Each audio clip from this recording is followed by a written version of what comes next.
जय श्री कृष्ण। भक्ति करने में कर्म योग का बहुत जरूरी है। भक्ति के द्वारा परमात्मा को प्राप्त करने का इच्छा रखने वाले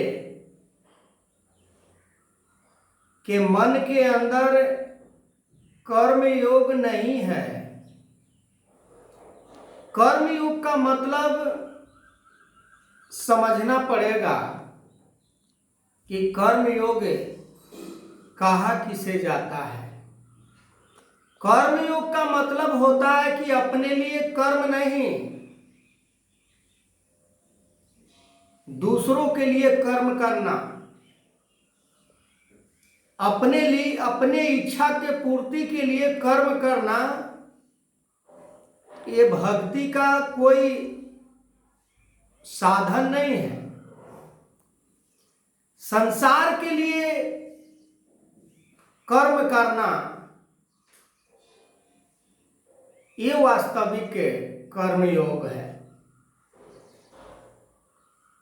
हम हमारे मन के अंदर छोटी छोटी बात इतनी भरी पड़ी है, अपना पराया, ऊंच नीच, ऐसे ऐसे बात हमारे मन के अंदर होता है जो भक्ति से हमें भटका देता है, कर्म योग से हमें नीचे गिरा देता है और फिर हम भक्त नहीं बन पाते हैं, हम परमात्मा को नहीं प्राप्त कर पाते हैं। परमात्मा को प्राप्त करने का मात्र साधन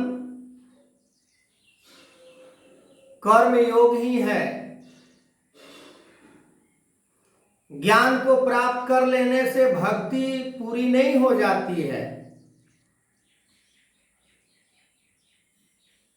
ज्ञान हमें रास्ता दिखलाता है। ज्ञान को यदि हम उपयोग में नहीं लाएंगे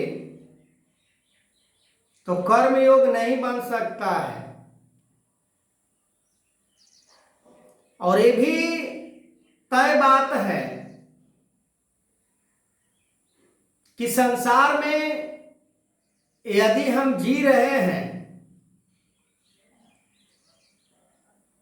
तो धन वैभव के लिए हम नहीं जी रहे हैं, मान सम्मान के लिए नहीं जी रहे हैं, अनेकों चीजों के लिए हम नहीं जी रहे हैं। फिर तो लोभी का काम होता है। निस्वार्थ कर्म जिसके अंदर नहीं है वो चाहे लाख कितना भी ज्ञान की बातें कर ले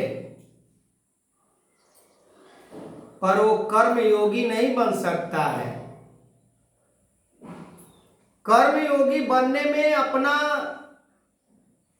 पराया के भी भेदभाव खत्म करना पड़ता है, पद प्रतिष्ठा को भी त्याग करना पड़ता है। कोई अफसर रेंज का कोई व्यक्ति होता है, उसे पद का बड़ा गुरूर होता है। उसे यदि कह दिया जाए कि एक रूम के अंदर झाड़ू सफाई करना है तो वह में चूर वो अपने पद के तरफ ध्यान देता है कि हम क्यों ये काम को करें, हमारे नीचे बहुत सारे लोग हैं। तो ये भी एक अहंकार ही बन जाता है। पर परमात्मा को प्राप्ति के लिए मन के अंदर लेश मात्र भी अहंकार रहा तो फिर परमात्मा को प्राप्त नहीं कर सकते हैं। रूप बदल लेने से परमात्मा की प्राप्ति नहीं होती है। भेष न देखो साध की पूछ लीजिए ज्ञान, मोल करो तलवार की पड़े रहन दो म्यान। साधु की कोई भेष नहीं होता है, कोई रंग नस्ल नहीं होता है, कोई कुल और खानदान नहीं होता है, कोई धर्म और संप्रदाय नहीं होता है।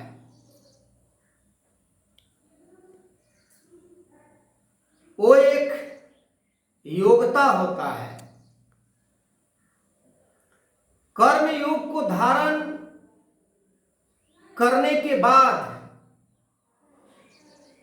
जितने भी हमारे पास होता है कुछ, वो अपने लिए यदि मानते हैं तो वहां भी हम पीछे हो जाते हैं कर्म योग से। संसार के जितने भी चीज है ये अपना नहीं है। जब हमारा मन ही अपना नहीं है, ये कितनी बड़ी बात है। जिस मन के कारण हम ना जाने क्या क्या कर बैठते हैं, जिस मन को कहने से ना जाने हम क्या से क्या कर देते हैं इंसान के साथ, वहां पर हम सही डिसीजन नहीं ले पाते हैं कि हम क्या कर रहे हैं, हम किस योग में जी रहे हैं, कितना हम गुरु को बात को मानते हैं। अरे गुरु ने तो हमें यहां तक कह दिया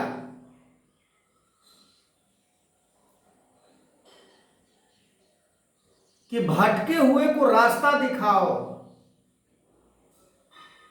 प्यासे को पानी पिलाओ, भूखे को भोजन दो, शरण में आए हुए को शरणागत दो। 1% भी हमारे अंदर कर्मयोग की भावना नहीं है। हम केवल अपने गुरूर में चूर रहते हैं। एक अलग मेजॉरिटी को बनाकर, एक अलग से समाज को बनाकर हम सोचते हैं कि ये साथ है, हमें मरते दम तक देंगे। मगर ये नहीं मालूम है कि ये पूरे संसार परिवर्तनशील है, परिवर्तित होते रहता है, बदल जाता है, एक क्षण में ही बदल जाता है।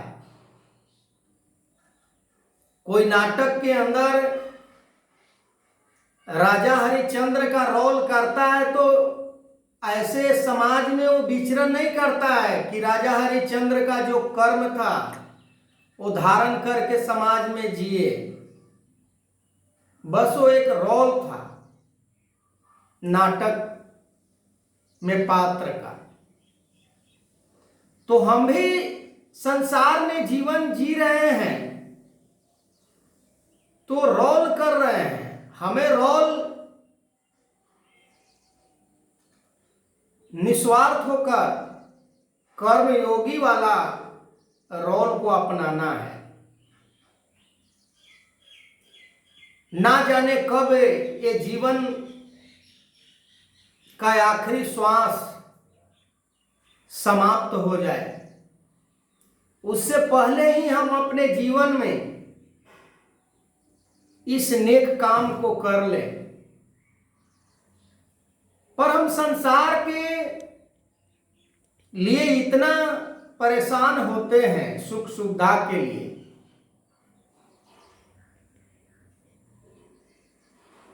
इतना हमारे अंदर लोभ होता है। लोभ के बारे में भी हमें समझ नहीं है कि क्या क्या चीज लोभ है। जिस इंसान को रहने के लिए